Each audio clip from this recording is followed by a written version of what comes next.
Quand j'étais enfant, il n'y a pas si longtemps que ça dans mon cœur, j'aimais bien les parades. Aimiez-vous ça, vous autres, les parades?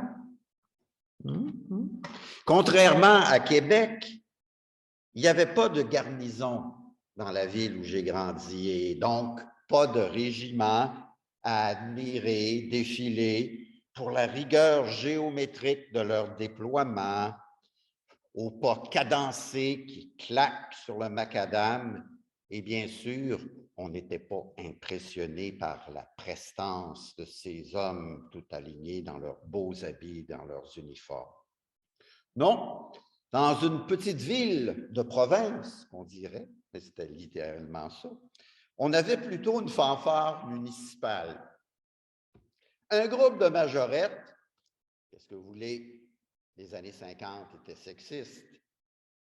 Et bien sûr, les processions de fêtes religieuses dont nous devenions les spectateurs obligés si on avait eu la chance de ne pas être embrigadé d'office pour porter une bannière ou transporter la sainte quincaillerie.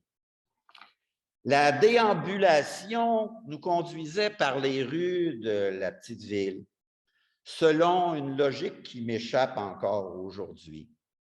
Si ce n'est de prolonger l'événement jusqu'au moment ultime qui se voulait une joie profonde, arriver à l'église. Bon. Ce n'est que bien des années plus tard, sorti d'une appartenance religieuse nominale, que j'ai saisi au moins un petit peu l'intention symbolique de ces mises en scène liturgiques.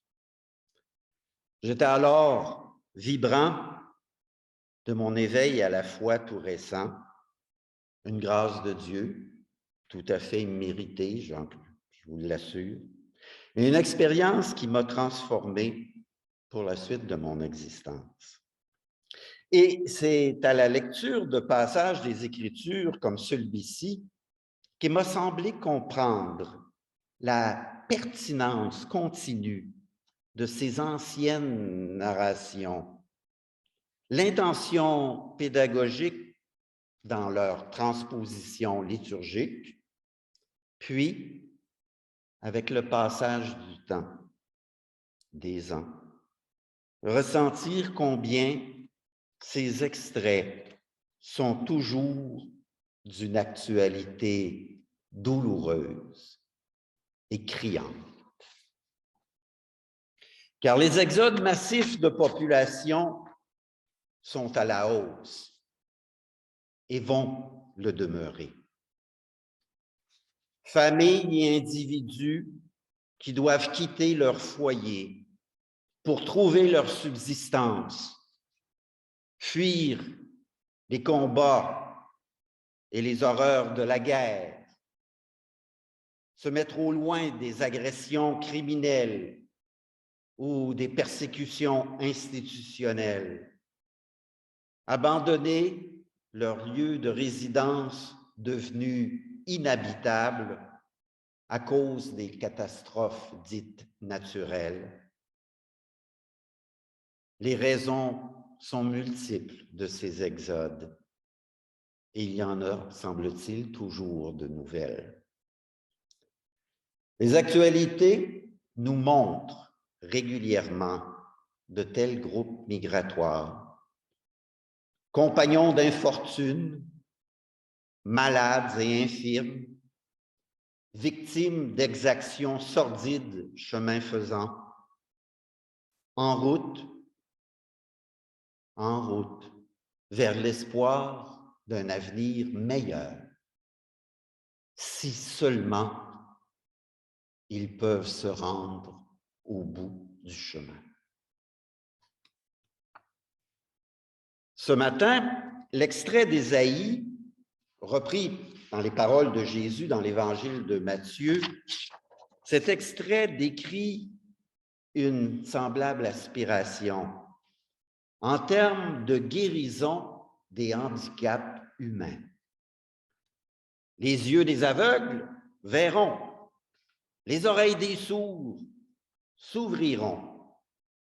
Le boiteux bondira comme un cerf et la bouche du muet criera de joie.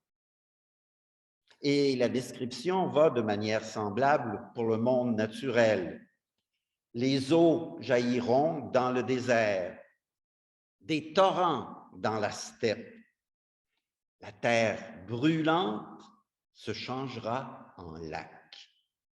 La région de la soif en source jaillissante. Belle promesse ouverte. Quel répit! Des millénaires d'efforts humains, en dépit des progrès notables et de l'évolution constatée, illustrent pourtant l'incapacité de l'humanité à réaliser cette utopie, cette vision par excellence. Une humanité qui semble s'embourber de manière croissante dans ce nouveau terme qu'on a trouvé, la dystopie. Ce rêve de plénitude et d'harmonie, cette aspiration à la santé et à la paix qui monte des cœurs et des esprits depuis des générations et de génération en génération, n'est-il qu'une illusion, une sorte de programmation psychologique de notre code génétique pour veiller à l'autopréservation? Les croyants que nous sommes considèrent qu'il s'agit plutôt d'une dimension intérieure, inscrite même dans notre corporalité, ce qu'on appelait peut-être jadis l'âme. Une dimension intérieure conçue par l'évolution de l'espèce pour l'ouvrir à la finalité ultime de cette longue marche de l'humanité sur les chemins du temps et de l'espace, sur la planète, voire même au-delà. Dites à ceux qui s'affolent, soyez forts, ne craignez pas. Voici votre Dieu. Il vient lui-même vous sauver, déclare le prophète. Ce salut, bonne nouvelle de miséricorde et de guérison, c'est l'initiative gratuite de Dieu. Une invitation de joie lancée à tous les humains. Invitation transmise dans l'histoire du peuple hébreu et cristallisée en Jésus, qui en est le chemin d'accès, le Christ ou Messie. L'Écriture dit, le Seigneur lui-même ouvrira la voie qu'on appellera la voie sacrée. Ceux qui appartiennent au Seigneur prendront cette route. C'est là la bonne nouvelle de ce troisième dimanche de l'Avent. Une flamme joyeuse qui éclaire la longue marche des siècles et le fondement sacré de la destinée ultime à laquelle l'humanité est appelée. Ceux que le Seigneur a rachetés arriveront à Sion au terme de la marche, avec des cris de joie. Sur leur visage, une joie sans limite. Allégresse et joie viendront à leur rencontre, tristesse et plainte s'enfuiront. Ce récit, repris chaque année dans le cycle de l'année liturgique, est une évocation de la fin vers laquelle nous nous dirigeons. Sa portée symbolique distille en nous courage, patience et persévérance dès maintenant pour la suite de notre marche, dans notre manière de vivre et dans les valeurs que nous choisissons pour la route. Clopin, clopant, nous avançons sur la voie sacrée.